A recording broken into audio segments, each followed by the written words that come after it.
Welcome into the Talkin Tide podcast on Reier on YouTube. I'm Chase Goodbread, sports columnist with the Tuscaloosa News, joined as always by Travis Reier. Be sure to give Reier on YouTube a like and a subscribe. You can jump in here on the podcast with some comments as well. A lot to comment on, Travis. Coming out of Saturday afternoon in Nashville, Alabama, in stunning fashion, upended by the Vanderbilt Commodores. Final score 40-35. First loss of the season for the Crimson Tide. First loss of the Kalen DeBoer era, and first SEC loss. And it was ugly, especially on the defensive side of the ball. Historically speaking, first time Alabama's lost to Vanderbilt in 40 years. Last time it happened, Ray Perkins fell to the Commodores 30-21 in 1984. I don't know if they ran off with the goalpost 40 years ago, Travis, but they ran off with it in Nashville and dumped it in the Cumberland River. Wow.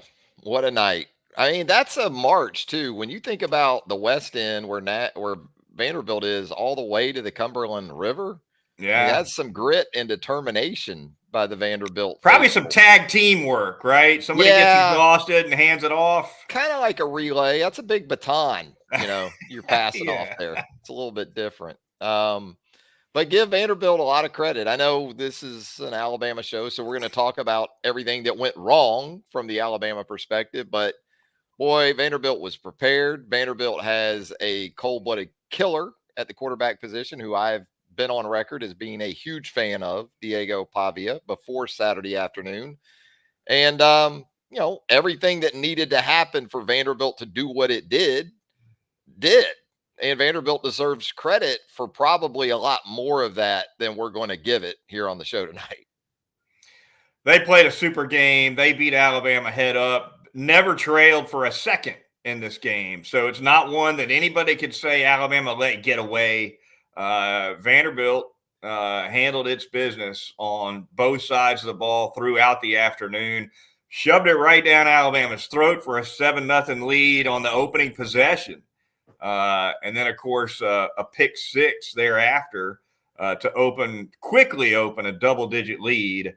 And I don't think Alabama fans were concerned even then at 13-0 because you still had 3.5 quarters to go. But Vanderbilt just kept plugging away, and every time throughout the game, every time Alabama made a move to get one step behind, they were never a step ahead. But every time Alabama made a play offensively to get one step behind Vanderbilt turned around and responded with a play to get 2 steps back ahead. It was chase mode.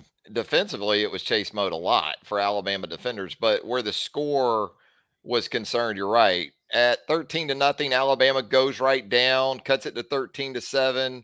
All right, go out there, get a stop, and then take control of this game. But you had the double number twos on the punt, and that gave, essentially a turnover. That was another turnover for Alabama in the game. And Pavia and that offense took advantage of it. And then at 20-7, that's when it felt like it was a 13 or 9-point type of game for the rest of the way until, it was such a relief just for this Alabama defense to force a red zone field goal there, right? I guess it was the fourth quarter. And now you're really set up in a good spot to go down and take the lead. Maybe you go for 2. If you get in the end zone, you go up 3, and then you give up the strip sack right out there near midfield. And that's when it really felt like, can you trust this defense to just get off the field here, get a 3 and out? Because it just really never happened all day. Yeah, Vanderbilt's punter punted twice the whole afternoon. That's it. They were 12 out of 18 on third down. They give up the fourth down conversion by penalty that you noted. I wrote about that in both of my columns, not just one. Huge. It was absolutely huge. I asked Kalen DeBoer about it after the game, and I got what I felt was pretty much a non-answer. I mean, he said communication was the issue. Of course, we know that. But 2 number twos on the field at the same time. Couple of old school fans that I heard from said, I got a way to solve that. There's 99 numbers and 85 players. The boys don't like to hear that real good, though, with those numbers. But No. oh, it's still something you should absolutely be able to avoid. But you had a mix there. You had a special team situation, but you largely had your defense still on the field, because I talked about this on Aftermath here on the channel last night. You were in punt safe because of where the ball was on the field, the down and distance. I think it was 4th and 4. So you left pretty much your defense out there, Xavier Brown being one of your corners. And then you bring in Ryan Williams as your returner. But even then, as much as Alabama rotates corners during the course of a game, you can lose track of it from that perspective. But you got a special teams coordinator type who's on the field. Those things just can't happen. Absolutely cannot happen. So again, attention to detail throughout the game was a problem for Alabama, whether it was eye discipline or assignment responsibilities against a triple option like offense on defense, whether it was a situation with the double numbers on the punt. You weren't good enough in the areas of details, or fundamentally, didn't really have situations where you saw Alabama defensively stone people. And you know why? Because you're never really in position to do it. And does that go back to the plan? Does that go back? I think there's ownership that everyone involved can take, because even when the scheme was sound, guys still didn't make plays, fundamental plays, like they should have. Yeah, the option ate Alabama up, really. And if you look at the numbers, I think Vanderbilt ran for 160 some yards. That's not a huge number, but it was a very effective one. Situational running, right? Yeah. When they needed to run it, right? Yeah. And usually when the triple option breaks a defense, it's the pitch man that does all the damage. That wasn't the case in this game. What did Alabama in was the dive and the keeper mostly, right? They hit a couple of shovel passes, that's like an inside pitch man, right? And right. Those shovel passes were big chunk gains. I mean, I'm going to guess they had what, Travis? Probably 70, 75 yards on the two shovels. And, the first one, Vanderbilt was just trying to see if you were anywhere near awake with that first one near the end of the half, just trying to maybe steal something, right? Because Alabama's got the ball coming out to start the third. So let's take a shot with it. Safe play, gets knocked down. It's an incomplete pass. It was smart, and it busted it. And then Alabama late in the half is in desperation mode on defense just to get to the locker room there at 23-14. And when that happened, I said to myself, that's coming back around. That was so effective, like Florida running it against Alabama in the 2008 SEC championship game. That one's coming back around at some point in the second half, and when they went back to it, popped it big again. It was there all over. Eli Stowers, you had to know number 9 is Diego's dude, right? I mean, going back to New Mexico State, they were a duo out there in Las Cruces. So, and maybe it was preached. We're not at practice. We're not in meetings. We don't know. But whatever went on in Tuscaloosa last week, other than the afterglow of the Georgia win, it just didn't seem like a lot took, which is interesting because offensively, Alabama, for a large part of the game, still looked sharp. You know what I mean? There wasn't like this sluggish performance. They were still dynamic. They were still, scoring points, 35 points in 18 minutes of possession. I thought the run game would be more effective traditionally with the backs, Chase. I thought they would be able to line up and just move Vanderbilt. That didn't really happen. The numbers look pretty good for Jam and Justice, but Jam hit a big one and that helped. But just not good enough really in any facet. Not good enough. Vanderbilt ends up with 42 plus minutes of time of possession. I think it was just a week ago or less than a week ago that Kalen DeBoer kind of in a news conference downplayed the importance of time of possession. And I get it. Look, in most games, time of possession is a non-factor. But in that one it was because Alabama's defense was beaten and fatigued by the end of that football game. Oh, if you go back and look at that last drive that Vanderbilt was able to bleed out the clock on, Travis, Alabama didn't even get Vanderbilt to a third down on that last drive. And I wrote it down. Right. It wasn't all Pavia being a hero. You didn't have to at that point. It was the back hurting Alabama. And the backs hurt Alabama throughout the game. Alexander hurt Alabama. You can talk about his stat line and whatever, 3 yards per carry. But like we talked about earlier, boy, it seemed like when they needed something from him in the ground game, and it is a triple option offense. So I get it from a preparation standpoint. But some of the base plays are plays Alabama runs, right? Mm-hmm. They run zone and zone read, zone keep.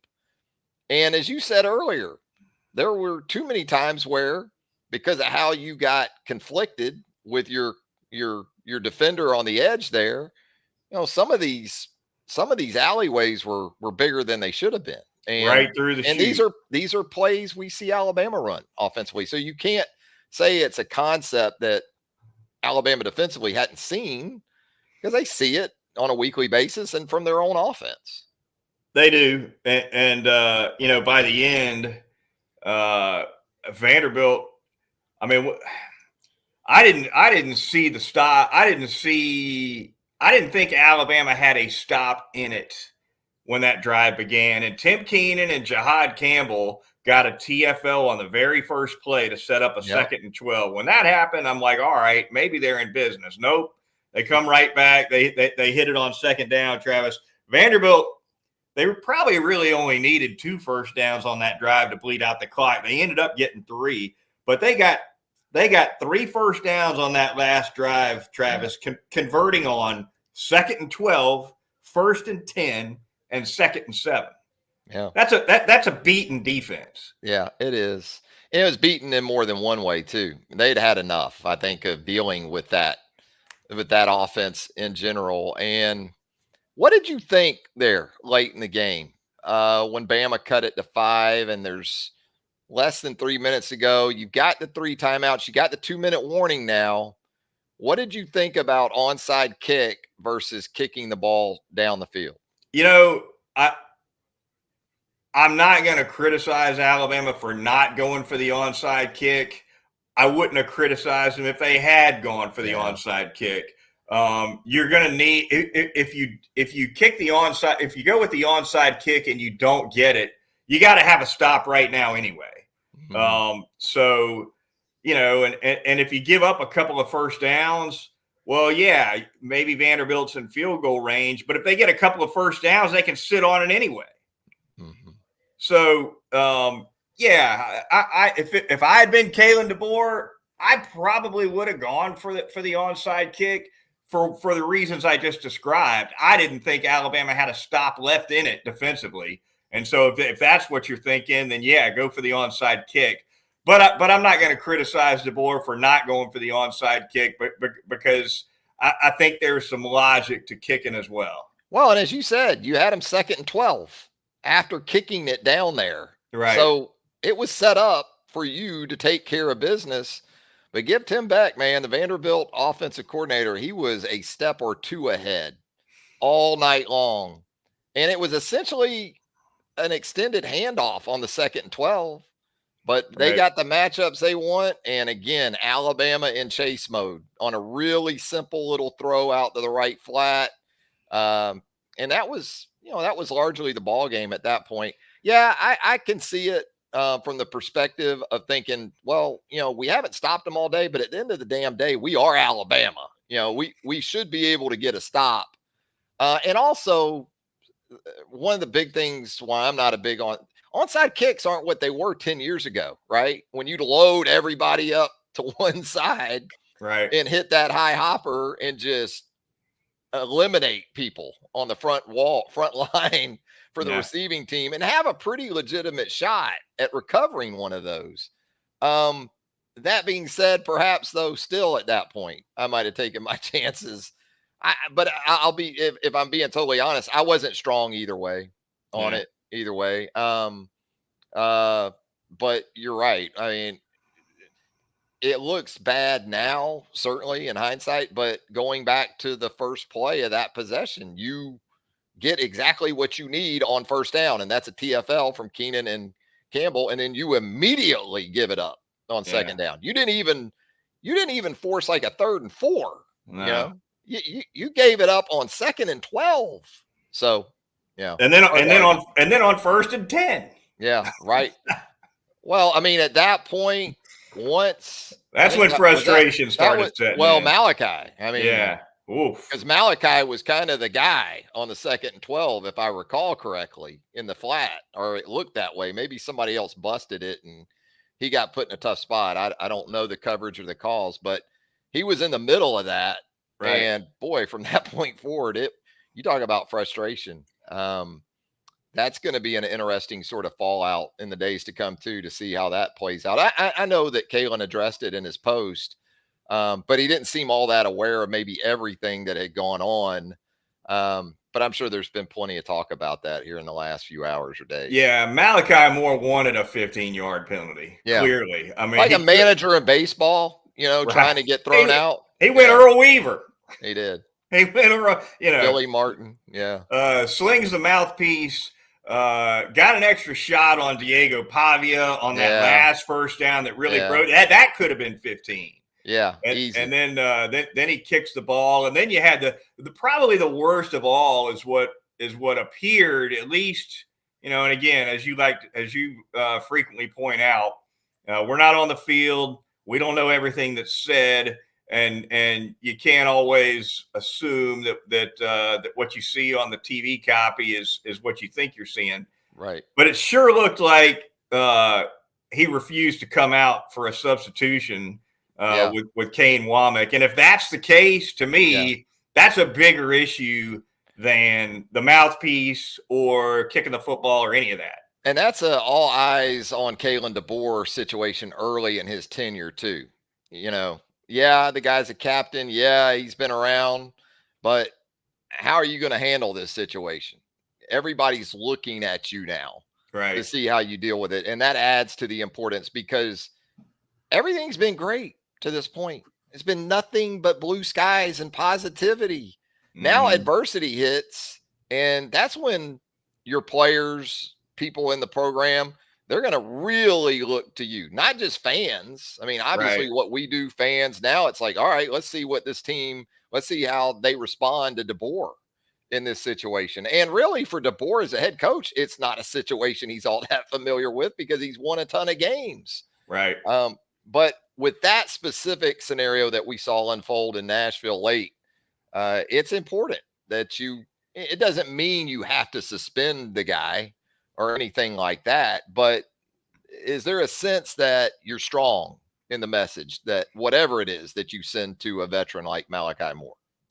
Yeah, I got the impression in the post that DeBoer was aware of the kick football on the spot that was a 15-yard penalty.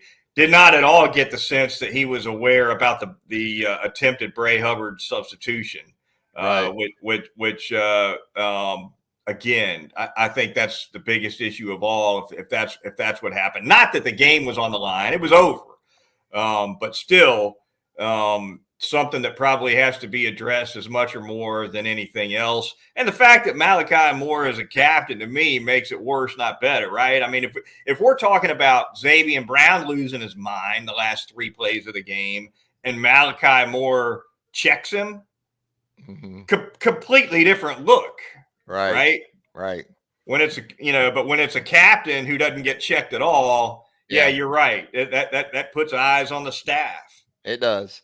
And let me ask you this, sticking with the defense, I mean, what's your biggest concern with this group right now? I mean, can't get off the field on 3rd down, but some of these 3rd downs are very manageable because of some early down success that, in large part, to me, goes back to the run game. Yeah. They got to stop the run. We went into this season, though, thinking this front 7, if we know anything, or we think we know anything about this Alabama defense, it's that it's going to be fine against the run. Right. And I know you can look at the Georgia game and say, well, Georgia ran for 80 yards. Georgia got down 28-0 in the first quarter. you took Georgia completely out of what it wanted to be in that game, and you still had to hang on for dear life because Georgia, once it ramped up the explosive plays, throwing it, you had a real problem. But to me, that's the biggest head scratcher here.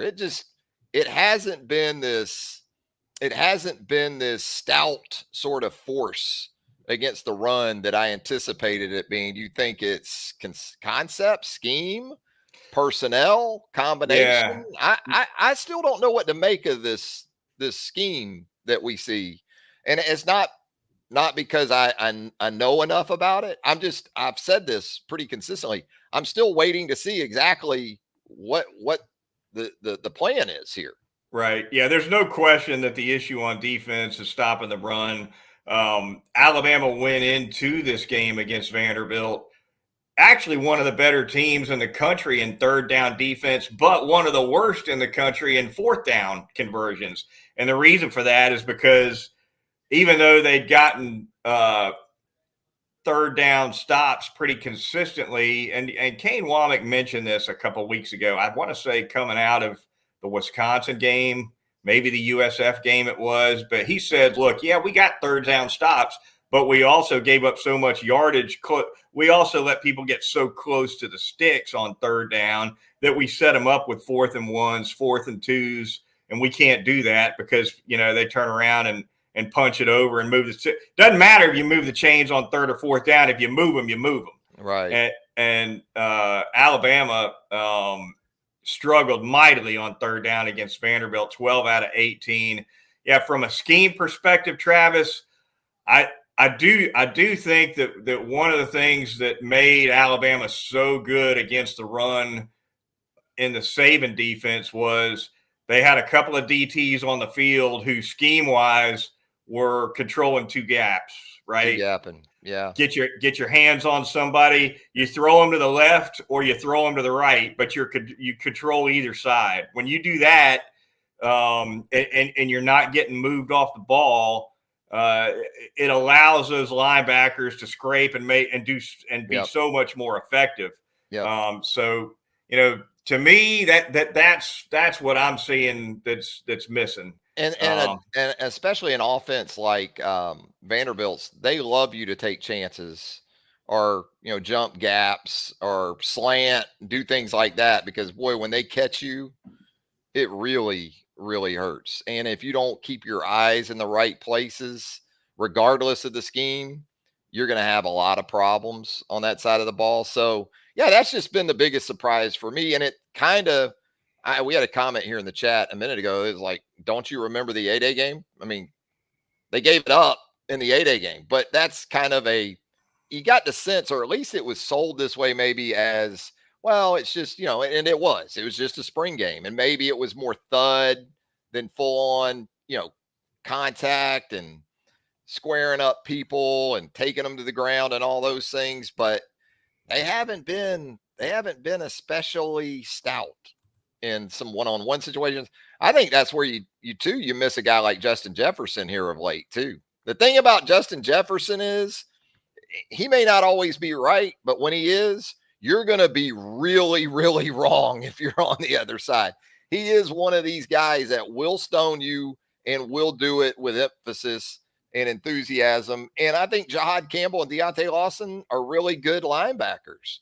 But having that third guy that's a little bit different for different weeks and different matchups, that can be beneficial too. It can. I can remember, Travis, watching Josh Chapman at times at Alabama back, and this was like pre-RPO era, where when he would get single blocked, he would reach out with a paw and grab a guard who's trying to get to a linebacker and hang on and basically force a double team when the offense didn't even want to double team him. That kind of stuff. I mean, that's team defense right there. And that's really not what this Womack defense looks like right now. Adjustments, I'm sure, can be made. Womack has said over and over again that we can do anything we want in this defense. We just got to make some tweaks. Well, you got some tweaks to make for sure coming out of this one. You got tweaks and you ain't got weeks. because it's got to happen on the fly. This ain't That's spring, right. No. So you got to get it, got to get figured out. And I do think, obviously, against Vandy, they felt like they really only had 2 inside linebackers they could play. And you think about the time that the defense was out there and everything that was on Deontay and Jihad Campbell's plate against that kind of offense. Yeah. Ultimately, you're gonna start to feel the effects at some point. I think we saw that with those 2 guys, and that's where not having a guy that you obviously trust in Justin Jefferson, it wasn't a good day for that to happen. That being said, I understand it's Vanderbilt. I will again counter that with Diego Pavia is not Kyle Shermer. Okay, you can just throw the blanket. Well, it's Vanderbilt. Well, Diego Pavia is a legit dude in that offense, especially. And Vandy was coming off the off week. I don't give Alabama really a break for that in terms of prep because, as we know, these support staffs are of a size now where you've got people working on Tennessee already in terms of game plan or prep or scout, for Alabama right now. So I don't buy that either, but you do have to give Vanderbilt a lot of credit. We spent a whole bunch of time here on this edition of Pod, rightfully so, talking to Alabama defense. Travis, let's touch a little bit more on that Alabama offense before we jump to some scores around the SEC here on the Reier on YouTube channel. Jalen Milroe, Travis, 18 out of 24 on the day, 1 touchdown, 1 pick. He took responsibility for that pick. I asked him about that. He said, look, my progression should have taken me to a different receiver. Even though that pass I didn't think it was on him. Obviously, it gets popped up in the air like that, fell right into somebody's arms. By the way, Alabama native made the play there, didn't make the interception, but broke it up to Ricky Wright. He's from Gadsden. Yep. Came right through Ryan Williams. In real time, I thought he came through a little early, and I kind of thought I was going to see a flag for him coming through Ryan Williams early on that play. It never got thrown. When I look back at it again, I thought it was more borderline and not so obvious. But Milroe played well, Travis. I know he had the sack fumble. That was huge. Got hit from the blind side on a whiff by Elijah Pritchett, who didn't have the best game in the world pass protection wise at right tackle. But one thing we didn't see a little, but not a lot of, is design runs for Milroe. That was so successful against Georgia. But I didn't get the sense that Milroe's running skills were really a significant part of the game plan. What about it? I think the staff went into it thinking like I thought last week. They saw the Missouri tape of the Vanderbilt defense giving up 200 essentially to Nate Noel on just straight zone runs. I mean, nothing fancy. Against Vanderbilt a couple weeks ago in Como, and figured this is going to be a point where we'd like to get the backs more involved, Haynes and Miller, and we're going to be able to do that. And they did get a combined 11 carries. Jalen had 7, but 2 of those were sacks. So he really only ran the football 5 times in the game. You only had 46 plays. Yeah. And how many of those 5 were scrambles rather than designed, right? Yeah. I would say of the 5, maybe 2 were true design runs, and one was the 1 touchdown run that he had there in the red zone with the kind of buck quarterback sweep with the pullers out in front of him. But I think Alabama went into the game offensively in the run game thinking, we can really get behind our backs this week. And just it really didn't happen. Like I said, Jam had the 1 explosive run. Justice 6 for 23, Jam 5 for 45. So when you total them up, 11 for 68, that's 6 yards per carry. That's not terrible. But you didn't really get the explosives from Jalen either. I mean, he had a long run of 14 yards in the game relative to what he's been doing. That's a stat line you will absolutely take if you're Vanderbilt. You get Jam Miller, Justice Haynes, and Milroe combined 18 carries for 78 yards. You're loving it. Ask Georgia if Georgia would have taken that last week, especially with Jalen Milroe. I'm at the point where I know there's a lot of talk about, you got to run the backs more. You got to control the game more. Look, this is a quarterback-centric offense. and most of them are in college football these days. And so when the game starts to get away from you a little bit, best laid plans go to waste. And I'm of the belief that I don't care who runs the football as long as you're running it well. Uh, and Alabama didn't run it especially well in the game on Saturday, but Jalen throwing it 19 to 25, 312. Yeah, I mean, I appreciate him taking ownership in the interception, maybe more so because it wasn't it wasn't the perfect guy to go to. But I'm like you, it was a bad break. I mean, that deflection is, you can't draw it up any better for a team that's a 23-point underdog. So, I thought Jalen was fine. Again, might as well have caught that interception with a butterfly net. That's what I mean. For me, it was third down conversions, special teams with the snafu on the penalty there. And even when you had an opportunity to flip the field and you got James Burnip out there, he hits like a 40-yarder. And it wasn't a shank, right? But you're thinking, this guy's got the potential to really put Vandy in the hole here. And it didn't really happen there. It just, it wasn't good enough, really, in any area. Alabama falls 42-35. Up next, the South Carolina Gamecocks at home, Travis, and we will jump around the SEC for the last couple minutes of the program, as we always do. What about the Tennessee Volunteers? They got upset as well. We'll start right there, Travis. Arkansas gets it done 19-14, a comeback win. They were down 14-10 at the end of three quarters at home, and they managed to spring 9 fourth-quarter points on Tennessee to come away with a big win. Taylon Green, 266 yards passing, and a lot of consternation about the way that game ended with Imaleva running out of bounds with that last play. He ended up throwing for 158. But Tennessee, which was starting to look, I don't want to say invincible, but if Arkansas could beat them, other people can beat them. We know that. Yeah, I mean, that was shocking to me. As much as anything, the 3-0 score at the half.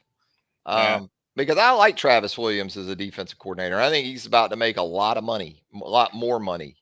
But yeah, Nico was didn't seem into it even, right? Yeah. I mean, even when he had guys open, he was missing pretty open guys. And then the decision there at the end of the game, you hit the explosive play you let Arkansas score, right, to take the lead. Mm-hmm. It's 14-13. I know Arkansas could have kicked a field goal if they needed to down there, but you let them take more than a field goal lead to get the ball back with 1:17. You get the explosive play you need to get down there. And then from there, it just goes off the rails. And boy, that was big for Sam Pittman, no doubt about it. And, you just worry for Arkansas. Taylon Green left that game. He took a bad shot to his knee. Tried to come back, but Singleton came in, did a nice job on that deciding drive to get Arkansas into the end zone. But yeah, that was not as much of a shocker as Vandy beating Alabama. But, I think Tennessee was like a 13-point road favorite in that game. Texas A&M, Travis, absolutely obliterates Missouri. Missouri had come in unbeaten. Texas A&M now 3-0 in the league and 5-1 overall. Those three SEC wins are more than any other team in the league has right now. They're at the top of the standings. Missouri exposed here or what? Yes. And look, everybody can wring their hands about Alabama losing to Vanderbilt. Vanderbilt should have beat Missouri 2 weeks earlier in Como. Okay. The kicker for Vanderbilt went 3 of 6 on field goals in an overtime loss against a top 10 team. But yeah, I do think that was a revelation of Missouri of the kind that they would rather not prefer. But give Texas A&M credit. Connor Wigman back in there at the quarterback position. I thought they would stay with Marcel Reed, but they went back to the gunslinger, and he slang it. And also Le'Veon Moss, the balance with that A&M offense, I thought was really impressive on Saturday. Auburn goes down 31-13 to the Georgia Bulldogs. That one was in Athens. More struggles, obviously, for that Auburn offense, and Hugh Freeze with no answers, of course, once again at the end of that one. Ole Miss rebounds from that loss to Kentucky last week and handles its business quite easily on the road at Williams-Brice, 27-3 over Alabama's next opponent in the South Carolina Gamecocks. Yeah, it wasn't a great weekend for road favorites in the SEC. No. But give Lane and his folks credit, because that was at the time, very debilitating loss, crushing loss to Kentucky at home, but then to go on the road. South Carolina, I can't really figure out, that's a team that can go on the road and hammer Kentucky, play LSU in a tight game at home and lose, and then just really not show up yesterday against Ole Miss. I know that Shane Beamer he was vexed, I guess you could say, in the post game. And now South Carolina, as you said, makes the trip to Tuscaloosa. So who knows? I do know this. South Carolina is watching the Vanderbilt tape and has a couple of quarterbacks that can run it. I don't think they can throw it as accurately as Diego. But hey, if you're looking to maybe cheer yourself up a little bit, you know that the team just before you did it, maybe that's not the best thing, because it shouldn't be hard for Kalen DeBoer to get his guys to buy in this week, or if that was an issue last week, engagement should be at a high level after that loss. Not a great offensive line at South Carolina either. So we'll see if that's an issue. Ole Miss got its business handled with a ton of injuries. Ole Miss probably had 9 or 10 guys out for that game against South Carolina. The pass rusher that they got as a transfer from Florida was out. Had a lot of guys sit that one out. They still get it done 27-3. Yeah. So Ole Miss looking pretty good right now, despite that loss to Kentucky. That's going to do it for this edition of the Talkin Tide podcast on the Reier on YouTube channel. For Travis Reier, I'm Chase Goodbread, sports columnist with the Tuscaloosa News, and we'll talk to you next time right here on Talkin Tide.